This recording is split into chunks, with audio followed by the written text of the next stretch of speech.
Christmas అనగానే Medak church గుర్తుకొస్తుంది. 100 ఏళ్ల నాటి అద్భుతమైన నిర్మాణం అని చెప్పుకోవచ్చు. ఈ చర్చ్ నిర్మాణానికి దాదాపుగా 10 ఏళ్ల పాటు పట్టింది. అప్పటి నిజాం చాలా భూమి ఇవ్వడం, ఆ భూమిలో పనిచేయడానికి దక్షిణాది నుంచి చాలామంది మేస్త్రి పని చేసేవాళ్ళు, కళాకారులు, నిపుణులు, వడ్రంగులతో పాటు ఇట్లీకి సంబంధించిన వాళ్ళు కూడా ఇక్కడ పనిచేసినట్టు మనకు తెలుస్తుంది. అంటే ఆ రోజుల్లో టెక్నాలజీ లేదు, భారీ యంత్రాలు లేవు. అప్పట్లో అంత అద్భుతంగా ఎలా నిర్మాణం చేశారనేది చాలా ఆశ్చర్యం వేస్తుంది. ఎవరైతే ఈ మత ప్రచారకుడుగా వచ్చారో చార్లెస్ వాకర్ అనే అతను ఈ నిర్మాణానికి అప్పట్లో భారీ ఎత్తున కరువు ఉండేది. జనం ఏమో తిండి కోసం అది మెతుకు సీమగా ఆ ఏరియా అంతా చాలా పాపులర్. కనీసం కడుపు నింపుకోవడానికి వాళ్ళకి పని కల్పించడానికి 10 ఏళ్ల పాటు ఈ చర్చి వాళ్ళకు ఒక ఉపాధి అవకాశాలు ఇచ్చింది. 12,000 మంది ఈ చర్చి నిర్మాణంలో పాల్గొని తమ పొట్టలు నింపుకున్నారంటే అది చాలా గ్రేట్ విషయమే. మెదక్ చర్చికి సంబంధించిన వివరాల్ని మనం ఈ స్టోరీలో చూద్దామా మరి. ఆసియా ఖండంలో రెండో అతి పెద్దదైన మెదక్ చర్చిలో గురువారం నాడు క్రిస్మస్ వేడుకలు ఘనంగా జరిగాయి. బెత్లెహాంలో దావీదు వంశంలో యేసు జన్మించాడు.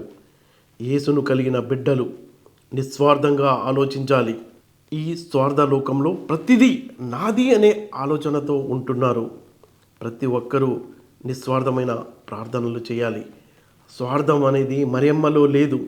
ప్రతి ఒక్కరూ నిస్వార్థంగా యేసుక్రీస్తు మార్గాన్ని అనుసరిస్తూ బతకాలని in charge bishop reverend Reuben Mark అన్నారు.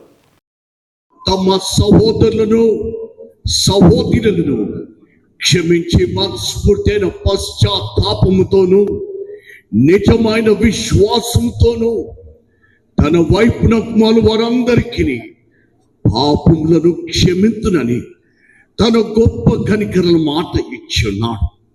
ఆయన మన ప్రభు యేసుక్రీస్తు నిమిత్తము మిమ్మల్ని కనికరించి మీ పాపములన్నిటినీ క్షమించి వాటిని మిమ్మల్ని విడుదల చేసి సమస్త సద్గుణులను మిమ్మల్ని స్థిరపరిచి బలపరిచి నిత్య జీవమునకు తీసుకొని వెళ్ళును గాక. ఆమేన్. దేవునికి స్తోత్రము కలుగును గాక. ప్రభు మీకు తోడైండును గాక. మీ ఆత్మకు తోడైండును గాక. దేశం మొత్తం కరువు పరిస్థితులతో అల్లాడుతున్న రోజులవి. క్రైస్తవ మత ప్రచారకుడిగా ఇంగ్లాండ్ నుంచి ఇండియా వచ్చిన రెవరెండ్ చార్లెస్ వాకర్ 1897లో మెదక్ పట్టణంలోని చాపెల్ చర్చ్ బిషప్గా నియమితులయ్యారు.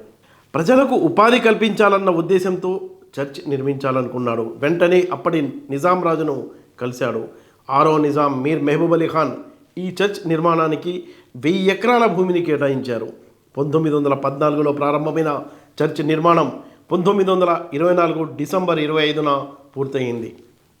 ఈ నిర్మాణంలో రాతి, డంగు, సున్నం తప్ప మరో పదార్థం ఉపయోగించలేదు. శిఖరం, గోడలు, అంతర్గత నిర్మాణం 100 ఏళ్లు గడిచినా ఎలాంటి నష్టం లేకుండా నిలిచాయి. 10 ఏళ్ల పాటు సుమారు 12,000 మంది కూలీలు పనిచేసి జీవనాధారం పొందారు. ఒకేసారి 5 నుంచి 6,000 మంది కూర్చునే సౌకర్యం ఈ చర్చిలో ఉంది.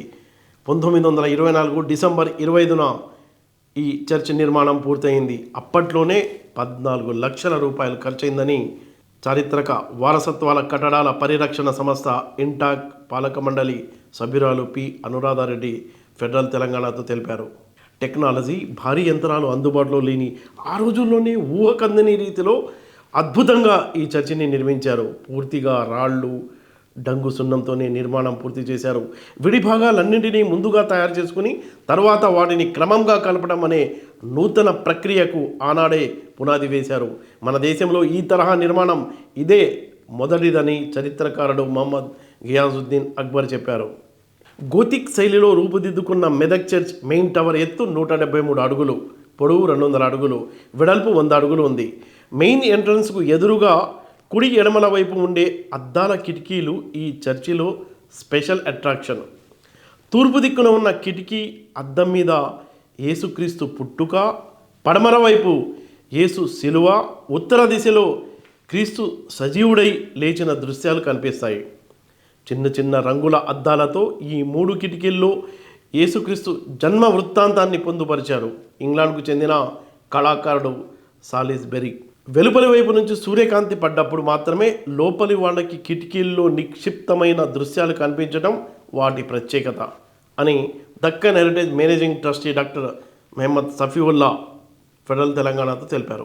ఈ గాజు ముక్కలపై చిత్రణ అంతా ఇంగ్లాండ్లోనే జరిగింది. అక్కడి నుంచి విడివిడిగా తీసుకొచ్చి ఇక్కడ అమర్చారు. సూర్యకిరణాలు పడినప్పుడే ఈ చిత్రాలు దర్శనమిస్తాయి. ఉదయం 6 నుంచి సాయంత్రం 6 మధ్యలో మాత్రమే ఈ అద్భుతం కనిపిస్తుంది. ఉత్తర దిశలో ఉన్న 3వ కిటికీపై నేరుగా కాంతి పడదు, అయినా అది ప్రకాశిస్తుంది. రాళ్లపై పడిన కాంతి వక్రీభవనం చెంది అక్కడికి చేరడం దీనికి కారణమని నిపుణులు చెప్తున్నారు. చర్చ్ లోపల భక్తులు ప్రార్థన చేసేందుకు కట్టిన విశాలమైన హాల్లో ఫ్లోరింగ్ కోసం తెలుపు, ఎరుపు, నలుపు రంగుల ఇటాలియన్ టైల్స్ ఉపయోగించడం విశేషం. దేవదారు కలపతో ఈగల్ రూపంలో తయారు చేసిన బైబిల్ పఠన వేదిక, రంగున్ టేక్తో రూపొందించిన ప్రభు భోజనపు బల్ల, రోజువుడ్తో తయారు చేసిన టేబుళ్ళు, కుర్చీలు, దర్వాజాలు ఎంతో ఆకర్షణీయంగా ఉన్నాయి. థామస్ ఎడ్వర్డ్ చర్చికి వాస్తు నిపుణుడిగా పనిచేశారని సఫీవుల్లా చెప్పారు. బ్రిటన్ నుండి మొజాయిక్ టైల్స్ ఫ్లోరింగ్ కోసం ఇటాలియన్ మెషిన్లను తీసుకొచ్చారు. అలాగే యాష్ కలర్లో చెక్కిన భారీ స్తంభాలు గ్యాలరీతో పాటు మొత్తం భవనానికి పిల్లలుగా ఉన్నాయి. చర్చి పైకప్పును బోల్ స్పాంజ్ మెటీరియల్తో తీర్చిదిద్దారు. దీంతో అది సౌండ్ ప్రూఫ్గా ఉంటుంది. ఇక 175 అడుగుల ఎత్తులో ఉండే బెల్ టవర్ కూడా చాలా దూరం నుంచే కనబడుతుంది. చర్చ్ నిర్మాణంలో వాడిన మార్బుల్ను ఇంగ్లాండ్, ఇటలీ నుంచి తీసుకొచ్చారు. చర్చి లోపల రీసౌండ్ రాని విధంగా నిర్మాణంలో జాగ్రత్తలు పడ్డారు. అప్పట్లో దక్షిణ భారతదేశంలోని అన్ని ప్రాంతాల నుంచి చాలా కళాకారులు, మేస్త్రీలు, శిల్పులు, వడ్రంగి పనిచేసేవాళ్ళు, అలాగే ఇటలీ దేశం నుంచి నిర్మాణ నిపుణులు సైతం మెదక్ చర్చి నిర్మాణ పనుల్లో పాలుపంచుకున్నారు. చర్చి వెనుక భాగంలో ఉన్న వెస్లీ గోల్ బంగ్లా ప్యాలెస్ను తలపిస్తుంది. చర్చి నిర్మాణం పూర్తయిన 2 ఏళ్లకు అంటే 1926లో క్రైస్తవ మత ప్రచారకుల శిక్షణ ఇచ్చేందుకు దీన్ని కట్టారు. ఇంగ్లాండ్లోని ట్రినిటీ ప్యాలెస్ తరహాలో ఉండి ఈ బంగ్లా టూరిస్టులను విశేషంగా ఆకట్టుకుంటుంది. ఇక్కడ సినిమా షూటింగ్లు కూడా జరుగుతుంటాయి. ఆసక్తికరమైన విషయం ఏమిటంటే ఈ చర్చిలో ఎక్కడా లేని విధంగా కొబ్బరికాయలు కొట్టి మొక్కులు చెల్లించుకోవడం కనిపిస్తుంది.